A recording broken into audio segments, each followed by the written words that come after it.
Estella. I'm so glad to have you to Bethy Life. We had so much fun shooting your pictures. Oh, thank you. I had a blast with you guys too. I loved your house. Tell us a little something about your house.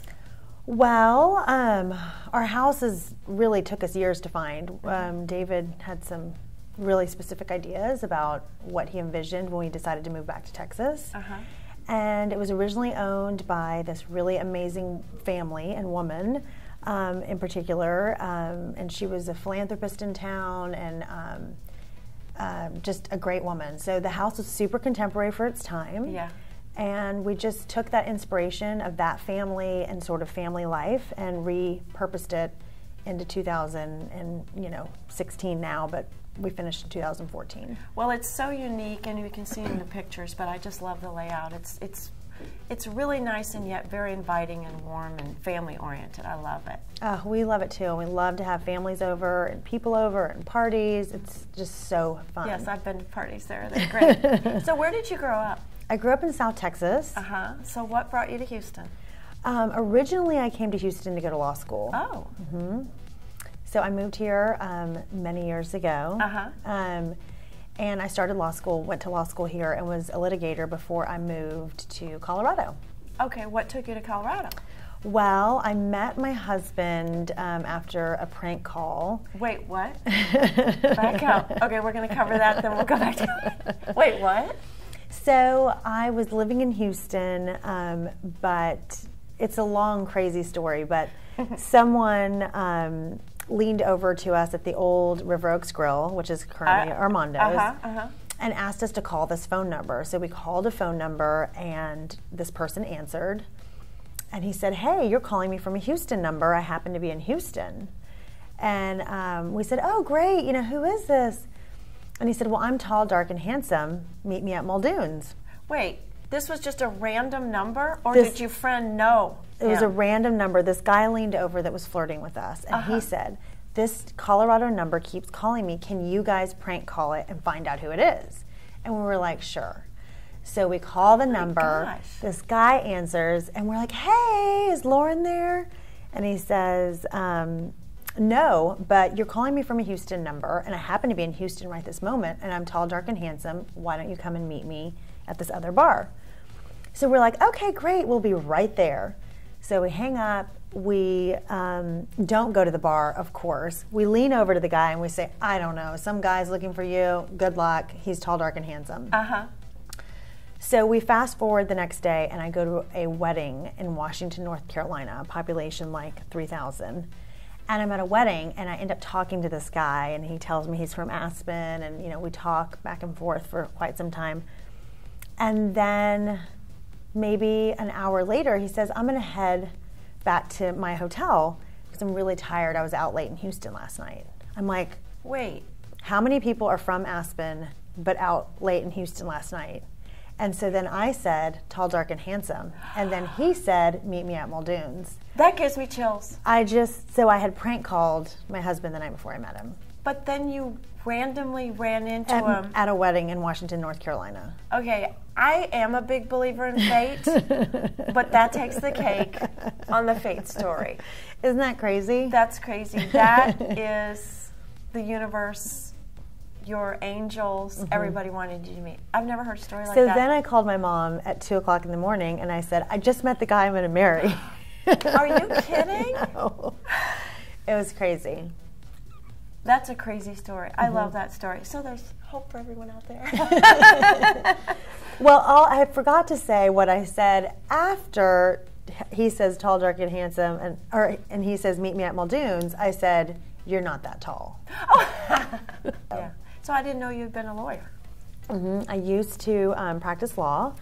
I originally went to law school because I wanted to be a senator. Really? I wanted to Do you still want to be a senator? No, I don't. But I did originally want to be the first female Hispanic U.S. senator. We haven't had a female Hispanic U.S. senator Not yet? at the time I went to law school. Oh, okay. I was like, wow. Okay. I mean, not at that time. Not state. I mean, U.S. senator. So anyway, that was my original sort of segue into law school, and then I got a little bit involved in politics and just decided it wasn't my thing. and decided to go into litigation. Awesome. So now I know you're a wife and mother now, but what other projects do you work on? I do a lot of just philanthropic projects, a lot of fundraising, a lot of sort of due diligence and advocacy work, all in regards to development, basically. So helping people raise money, helping people utilize the funds that they do raise to get to the end user. So if it's the children, if it's the dogs, if it's the hospital, you know, whoever it is, making sure that whole process is most efficient and the most amount of money gets to the end user. Well, that's a great cause. Are you working on anything in particular right now? I'm on several boards, and I'm just still involved with Methodist, MD Anderson, Contemporary Arts Museum, and Buffalo Bayou Partnership. And I'm currently not chairing anything at this exact moment, and wow, am I excited. Isn't that so wonderful? At OIL, at what it is. Although I do have something which I can't quite reveal that might be coming to Houston next spring, and I will definitely share the information with you if it becomes public, because it will be one of the biggest things I think that's come to town. Okay, I want to be the first to know about it. Yes. And I'll blog about it. So you probably don't have much downtime, but if you do, what do you like to do? I really just don't. I mean, I feel like you asked me that before, and and you I just don't have you downtime. Don't have any. I mean, if I have downtime, it's meditation, a brief meditation. It's prayer. It's, you know, a hot bath. I mean, it's just anything to sort of get refocused and recharged and that kind of thing. So. I know you like to travel. What are some of your favorite places you like to travel? Oh, I love to travel. I love the Caribbean. I love how clear and clean the water is. I love Central America. Europe is really fun. I love to go to Europe. I mean, I think right now my favorite hot spot is probably St. Bart's, just because I feel like it merges so many things. It's so fun. It's a you know, playground for kids and adults, and I mean, it's just everything you would want. Everything you would want. Now, you and I talked that maybe one day you might do like a travel or lifestyle blog, and I think you would be fantastic at that. Oh, thank you. Because it's like you said, you're traveling everywhere and you're seeing beautiful things, and you want to take pictures and share it with people, and people love that. Well, I appreciate that. I do love that aspect, and I do feel like if I'm one thing, I think from my lawyer background is sort of doing due diligence and always doing tons of research and going places and knowing what the hottest spots are and exactly, you know, who you need to know and where you need to go and all that kind of thing. Well, I think whenever the day comes, if you ever have time, you should do that, and you can share it with the rest of us. I think it'd be really popular. Oh, thank you. So what's the best piece of advice you've ever been given? Oh, gosh.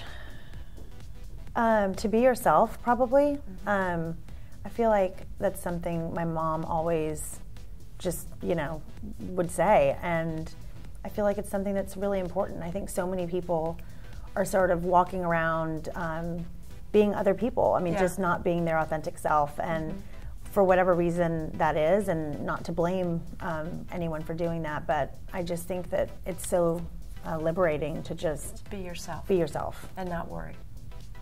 So tell us something humorous about yourself.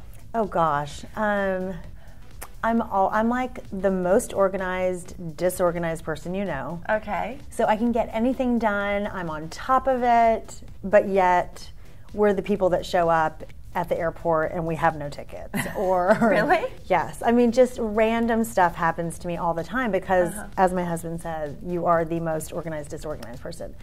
So I think it's because I'm always on, you know, overdrive and just doing a lot of things at one time. So you forget something big, like you'll forget something big? Huge, yeah, like something huge. You know, like every little detail is planned, and there's 5, you know, options in case that doesn't work. But then, like, one huge thing will be completely amiss. The tickets. So you know, just random things like that. Do you have any irrational fears? I wouldn't say that they're irrational. I mean, to me, they're very rational. So, what are they? We'll decide if they're for you. Okay, well, okay, this is very irrational. So anyone that knows me well and anyone that's traveled with me at airports or, you know, places like this knows I'm deathly afraid of escalators. Oh, really? I will hesitate at the top and... Going down, you're scared, or up? Going down. Going down. And I will stay at the top anywhere from 3 to 5 steps to just really Yeah. reevaluate when I'm going to take that next step. I've left my roller bag at the top because I've panicked. I've left my child who was in a roller baby seat at the top because I panicked. I left my child at DIA at the top of the escalator. And I'm was like, somebody coming up behind you going, yes. lady, like, would you like me to take him down? I'm like, yeah. And my Louis Vuitton roller. Could you please? And the lady behind you's like, I'll help you with your child, and then I'll be calling CPS afterwards. So I am just so, that is a completely irrational fear. It's irrational. Have you thought? So I was in London recently, and I was returning home, going through the airport, and there was literally like a 3 times as tall escalator as I've ever been on. At Heathrow? It was at Heathrow. It was like a new section, and I was so scared. I mean, I can't even tell you how scared I was. So it went up like several flights. Several flights. Like normally in Houston, you would have one of those escalators and then a break, and then another one, and then a break. This was just Stairway to Heaven. Stairway to Heaven. Or something else. I was getting on the up part, so it might have been more like Stairway to Hell. It was not good. Oh my gosh. Let's move on. Let's move on. I'm starting to get scared. She's getting nervous. Fortunately, this building has no escalators, so we'll be You're fine. carrying me down. I'm going to carry you down. And I feel so sorry for your children. Fortunately, they're older now, so they're fine. Oh, they know. Sometimes now I hand them my bags. I'm like, I've got to hold on. I'll meet you later. I also do not touch really anything because I just don't touch surfaces out in public. And do you have like a germ thing? Yes, a germ thing. So everyone knows that knows me well that if I'm grabbing on for dear life on the escalator, that I am that scared. That's because how scared you are. The fact that I'm touching somewhere that hundreds, thousands of people. And even I don't have a germ thing, but I don't even like touching escalator. It's never railings. cleaned. I mean, well, they're gross. Yeah. So. If I'll see you at the airport. So tell us 3 of your beauty secrets. You have beautiful skin. Share. Okay, well, I think I'm a huge hippie, and I think beauty comes definitely from within. Yes. So, I mean, really, I think for skin purposes, probiotics, apple cider vinegar, and coconut oil are your friends. What do you do with the apple cider vinegar? So, apple cider vinegar, you want to drink it like once to twice a day, like a teaspoon with water, and it's great for sort of balancing the system on the inside. Same thing with the probiotics. You're just arming your body with lots of good bacteria. And then coconut oil is so great. I mean, either to cook with it, to eat with it, to do oil pulling, which I know is way out there for people. Wait, what is that? You basically put coconut oil in your mouth and you rinse your mouth for like 20 minutes while you're watching television, and then you spit the oil out. And it's an Ayurvedic, like an Indian sort of remedy to pull out toxins, because we have, they think, the most toxins in our mouth. So and that really does it work? Oh, it makes your teeth white, and it's I'm really gonna great. Get me some coconut oil. Yeah, it's great. It's weird at first because coconut oil at room temperature is a solid. So right when it goes in your mouth, then it melts. So then it becomes, liquid. And it doesn't taste funny. It really doesn't. So how do you store it if it turns solid? It's in a glass jar. Okay. And you want to get like extra virgin, or not extra virgin, it's virgin, and then cold pressed and organic. I mean, you want to make sure all those things are covered. So that, and then a great probiotic. I mean, probiotic that has lots of billions of good bacteria. That might explain that green drink you brought in. I was like, why is your drink so green? But as far as products, I love coconut oil for everything and anything. And I use a brand called Suki, and I'm obsessed with it. I use this oil from them that I love. I'm going to go get some. When I was visiting a close friend of mine in Marbella, Spain, she and her husband had a chef, which was great. And he made scrambled eggs for me every morning. And I said, "What are you putting in these eggs?" And he said, "Coconut oil." So great to cook line the with. pan with the coconut oil. I make my kids pancakes with them, everything with coconut oil. It's so fantastic. Great. And it's also antimicrobial. It has so many benefits. So even topically, it's really a great thing. That's fantastic. I think everyone's going to go out and get, because there's so many good uses too. Oh, I mean, there's hundreds. Like you can Google 100 uses for coconut oil, and you will find them. I'll bet some of them. don't call me with any questions, please. Thank you. That goes for you too. I'll be like, can I use it for this? I also love, I mean, those are sort of my top things. It's just really oil. I have somewhat drier skin, and I think oil kind of absorbs quickly.